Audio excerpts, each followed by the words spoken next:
ఒక చారిత్రాత్మకమైనటువంటి దినం డిసెంబర్ 9.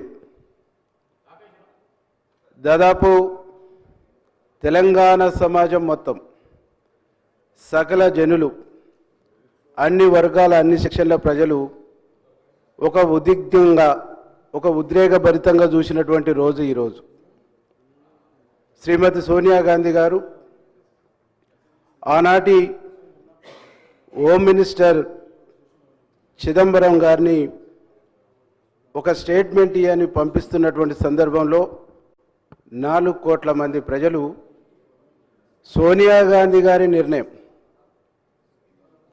మాతృమూర్తిగా తెలంగాణలో విద్యార్థుల బలిదానాలు చూస్తున్నటువంటి తల్లిగా, ఒక త్యాగాల కుటుంబం నుంచి వచ్చినటువంటి, ఒక గాంధీ కుటుంబం నుంచి వచ్చినటువంటి తల్లిగా తెలంగాణ సమాజానికి ఏం సందేశం ఇస్తుంది, తెలంగాణ సమాజానికి ఏం భరోసా ఇస్తుందని చూసిన రోజు అధ్యక్ష ఈరోజు.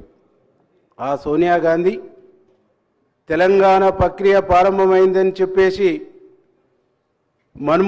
అప్పుడు మన్మోహన్ సింగ్ ప్రభుత్వం ద్వారా చెప్పగానే యావత్ తెలంగాణ సమాజం మొత్తం కూడా ఊపిరి పీల్చుకొని తల్లి సోనియా గాంధీ పట్ల, కాంగ్రెస్ పార్టీ పట్ల, కాంగ్రెస్ ప్రభుత్వం పట్ల తెలంగాణ సమాజానికి ఒక విశ్వాసం నింపిన రోజు అధ్యక్ష ఈరోజు.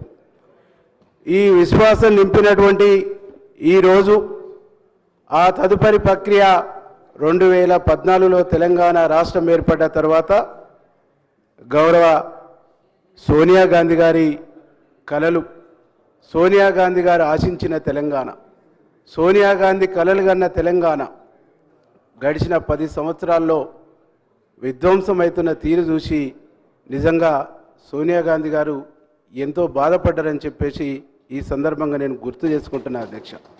ఎందుకంటే తెలంగాణ గర్భశోకం చూసినటువంటి తల్లిగా, తెలంగాణ బిడ్డల యొక్క ప్రతిబింబమైనటువంటి తెలంగాణ తల్లి రూపకల్పన కూడా గడిచిన 10 సంవత్సరాల్లో జరగలేదు. గడిచిన 10 సంవత్సరాల్లో గడిచిన ప్రభుత్వం నిర్ణయం తీసుకోలేదంటే ఇంతకంటే దుర్మార్గం ఇంకొకటి ఉండదని చెప్పేసి ఈ సందర్భంగా నేను గుర్తు చేసుకుంటున్నా అధ్యక్ష. అధ్యక్ష, ఈరోజు గౌరవ ముఖ్యమంత్రి గారు ఈ సభా వేదిక నుంచి ఈ రాష్ట్ర ప్రభుత్వం తెలంగాణ ప్రజల యొక్క ప్రతిబింబంగానే ఈరోజు తెలంగాణ తల్లి విగ్రహాన్ని ఏర్పాటు చేస్తూ ఉన్నాం. ఈరోజు తెలంగాణ తల్లి విగ్రహం, తెలంగాణ తల్లి చేయి చూపియటం అంటేనే ఒక తల్లిగా అభయం ఇస్తున్నటువంటి అభయాన్ని ఇంకొక చేత్తో తెలంగాణ సంస్కృతి సాంప్రదాయమైనటువంటి మొక్కజొన్నలు, అప్పుడు జొన్నలు, సజ్జలు, ఆ పంటలను గుర్తు చేసేటువంటి ఒక ప్రతిరూపం దాంట్లో ఉందని చెప్పేసి ముఖ్యమంత్రి గారు వివరిస్తుంటే నిజంగా ఈ సభలో ఇక్కడనే మా ఎన్ఎం సీనన్న గారు ఉన్నాడు, అక్కడనే చాలామంది మా పోచారం సీనన్న, వీళ్ళందరూ కూడా ఉద్యమంలో అందరం పనిచేసినప్పుడు ఈ ప్రస్తావన అంతా ఉద్యమంలో ఉండే అధ్యక్ష. ఉద్యమ సందర్భంలో అప్పుడున్నటువంటి సాంప్రదాయ తెలంగాణ సాంప్రదాయ పంటలు, ఆ పంటల ప్రతిరూపాలు కూడా ఉద్యమ సందర్భంగా మాట్లాడుతున్నప్పుడు విన్నాం అధ్యక్ష. అవన్నీ కూడా ఈరోజు తెలంగాణ తల్లి రూపకంగా తెలంగాణ చిహ్నంలో అవి ఉండటం అనేటువంటిది నిజంగా తెలంగాణ సమాజానికి ఒక గర్వకారణంగా, తెలంగాణ సంస్కృతికి ఒక గర్వకారణంగా నేను భావిస్తూ ఉన్నాను అధ్యక్ష. అధ్యక్ష, నేను నిన్న ఒక టీవీలో చూసిన అధ్యక్ష, ప్రధాన ప్రతిపక్షానికి సంబంధించినటువంటి ఒక శాసనసభ్యులు మాట్లాడుతూ ఉన్నారు. తల్లులంటే, ప్రజలంటే కన్నీళ్ళు కష్టాలతో ఉన్నటువంటి ప్రజలు మాసిన బట్టలతో ఉంటారు, ఏడుపు ముఖాలు ఉంటాయి, ఆ ప్రతిరూపం ఇక్కడ కనిపిస్తుందని చెప్పేసి వాళ్ళు ప్రస్తావిస్తుంటే చూసిన అధ్యక్ష. కానీ మాసిన బట్టల్ని, పేదరికాన్ని, తెలంగాణలో సమాజాన్ని అవమానించేటువంటి పద్ధతుల్లో వారు మాట్లాడుతుంటే నిజంగా నాకు బాధేసింది అధ్యక్ష. కానీ ఇక్కడ వచ్చినటువంటి ప్రజాప్రభుత్వం, ఇక్కడ నిర్వహిస్తున్నటువంటి ప్రజాపాలన ఆ మట్టి మనసులా, ఎట్టి మనసులా యతల్ని, బాధల్ని, కన్నీల్ని, కష్టాల్ని, వారి సంస్కృతిని, సాంప్రదాయాన్ని ప్రతిబింబించేలాగా ఇవాళ తెలంగాణ తల్లి రూపకల్పన చేయటం అనేటువంటిది నిజంగా తెలంగాణ చరిత్రకు, తెలంగాణ సంస్కృతికి, తెలంగాణ సమాజానికి గొప్ప గౌరవంగా నేను భావిస్తూ ఉన్నాను అధ్యక్ష. ఈరోజు ఈ ప్రభుత్వం మన ప్రభుత్వం తీసుకున్నటువంటి గొప్ప నిర్ణయం, గొప్ప తెలంగాణ తల్లి విగ్రహ ఏర్పాటు కార్యక్రమం చాలా చారిత్రాత్మకమైంది.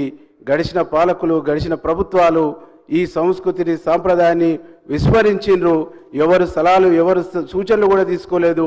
మన ప్రభుత్వం అనేక మంది మేధావులతోని, అనేక మంది విద్యావేత్తలతోని, అనేక మంది ఉద్యమంలో పాల్గొన్నటువంటి ఉద్యమకారులతోని చర్చించి వారి అభిప్రాయాలు తీసుకొని వారి అభిప్రాయాలకు అనుగుణంగా తెలంగాణ తల్లి విగ్రహాన్ని ఏర్పాటు చేయటం అనేటువంటిది నేను మనస్ఫూర్తిగా స్వాగతిస్తూ, ఇవాళ చరిత్రను ఎప్పుడైనా ప్రజలే నిర్మించుకుంటారు. ఈ ప్రభుత్వాన్ని కూడా ప్రజలే నిర్మించుకోరు.